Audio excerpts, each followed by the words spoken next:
ายดีพี่น้องป้องป่ายมุสุคูสุคนวันนี้พบกับซองบอเสียงชาแนลอีกแล้วเนาะมากินแรงกับพ่อเฒ่า2 คน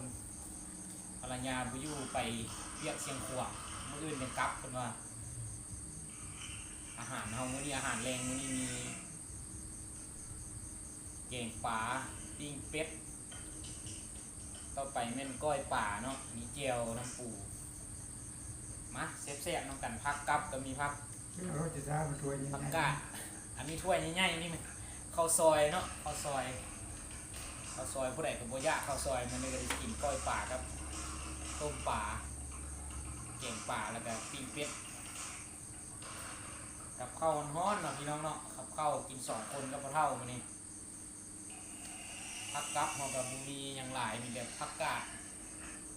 ช่วงฤดูฝนก็โซกผักกับยากมาพี่น้องป้องป่ายมาเลยกินข้าวกับป่ามากินน้ำกันแซ่บๆน้ำกันมา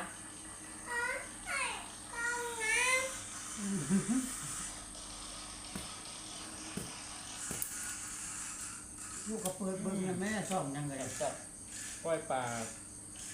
ใน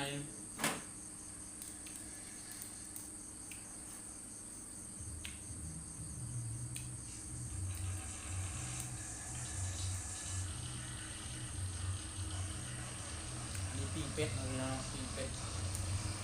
บ่ได้ซับเนาะจี้กินเลยเนาะบ่ได้ซับจี้กินเลยมาเด้อพี่น้องเด้อเข้าแรงกัน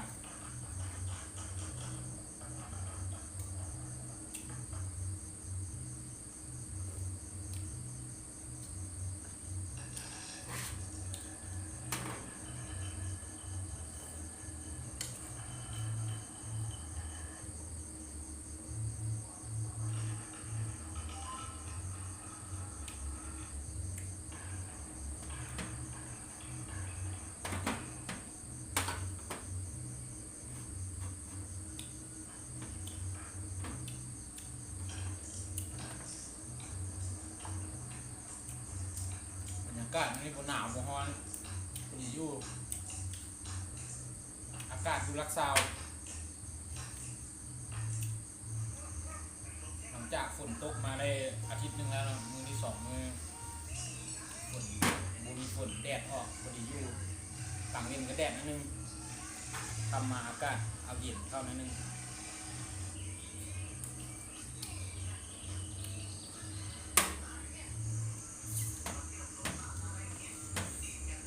พี่น้องเด้อ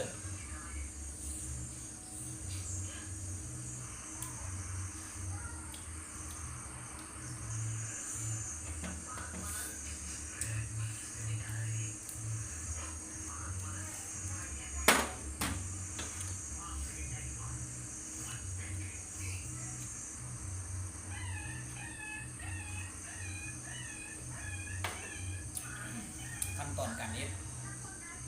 อาหารแรงวันนี้บริไทยพี่น้องเบิ้งเนาะถ่ายแต่ตอนกินให้พี่น้องเบิ้ง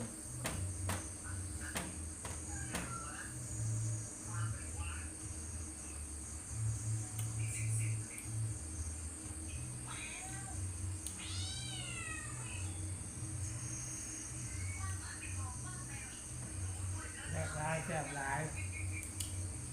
แซ่บอยู่ว่าพอเพิ่นว่าแซ่บหลายนะกิน2 คนพอเท่ากับลูกเคย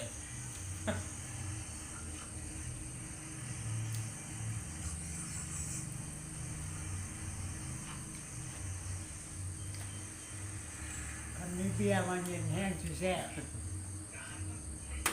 เพิ่นว่าคันมีแนวร่องให้ที่แซ่บเพิ่นว่า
อยากรบกวนนิดนึงนะพี่น้องลูกชายเบิ้งคลิปเอาคลิปวิดีโอให้เบิ้งถ้ามูมีแนวให้เบิ้งมากวนให้คลิปลูกชายคิดดื้อกินข้าวแล้วป้อนข้าวแล้วเบิ้งคลิปอยู่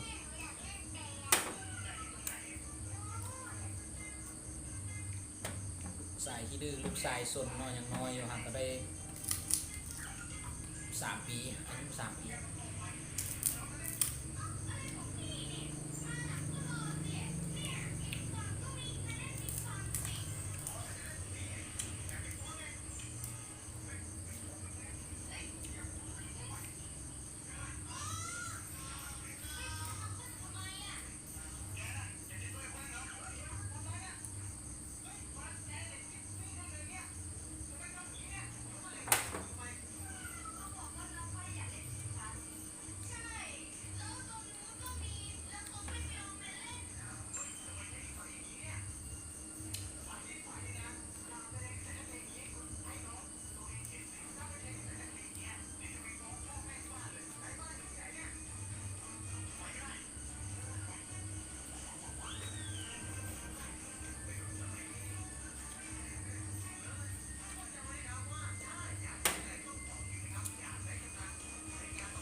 เหนียวอ่อนๆก็นึ่งใหม่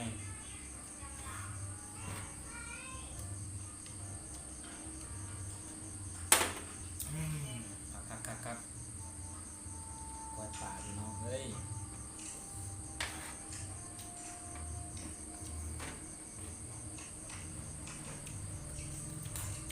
การยำเลยรักสาว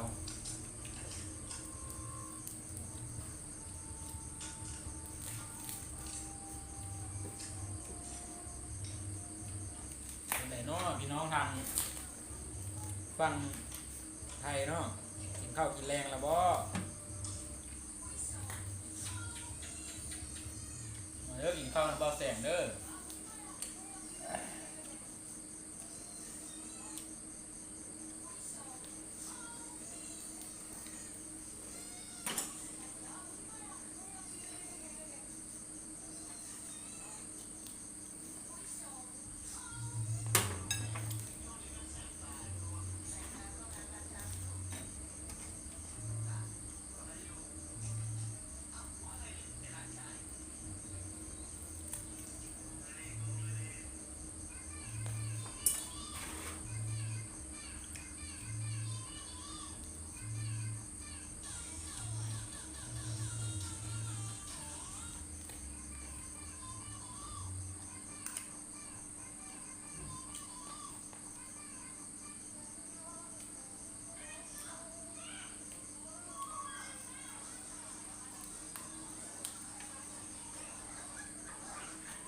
มันมีที่ไปเบิดวัน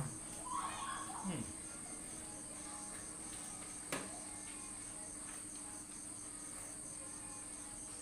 ผมบอกแม่น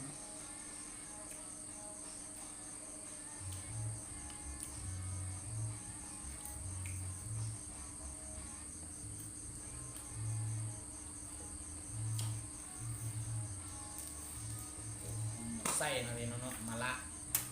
บุมีหมักไส้บุมีมากมะละมันมีมากมะละก็สิคักๆกว่านี้พี่น้อง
อนใหญ่เนาะบ่แซ่บบ่ได้ผ้า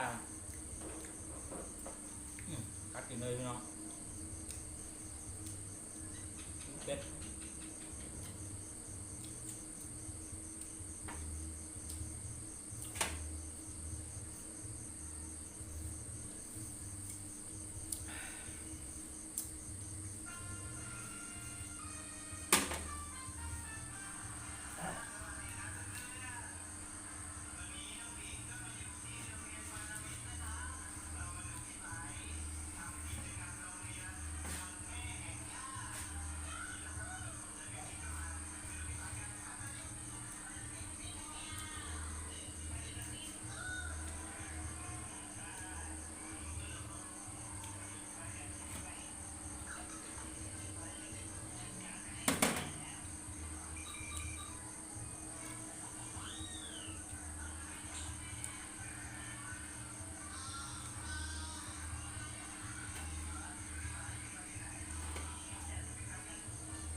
กินเลยเนาะพี่น้อง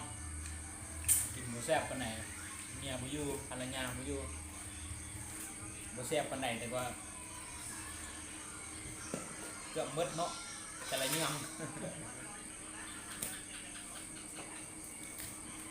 เดี๋ยวมัด บ่แซ่บแต่ว่าเกือบหมดพวกเขาอ่ะเอา เขาเปียก คลิปนี้ก็สิลาพี่น้องไปก่อนเนาะอย่าลืมกดติดตามกดไลค์กดแชร์กด Subscribe บ่แสงเด้อกดกระดิ่งเพื่อจะบ่พลาดการติดตามในคลิปต่อไปบ่แสงก็เริ่มเฮ็ดคลิปเนาะอัปโหลดลงวิดีโอให้พี่น้องกดติดตามกดไลค์กดแชร์กด Subscribe เพื่อเป็นกำลังใจให้บ่แสงเนาะอันนี้ก็เป็นอีกช่องทางหนึงในการถ่ายคลิปวิดีโอลง YouTube เอาสบายดี FC นะลูกสบายดี FC นะลูกสบายดี FC ลูกชายลูกชายเอาศิลาพี่น้องไปก่อนเด้อพบกันในคลิปต่อไปมีอย่างหลายเนาะแต่ฝากพี่น้องกดไลค์กดแชร์ขอให้พี่น้องสุขภาพแข็งแรงร่ำรวยอย่าเจ็บอย่าจนเนาะมีเงินทองใส่ครอบครัวบาสุขแข็งแรงทุกประการสบายดีลาไปก่อนเนาะ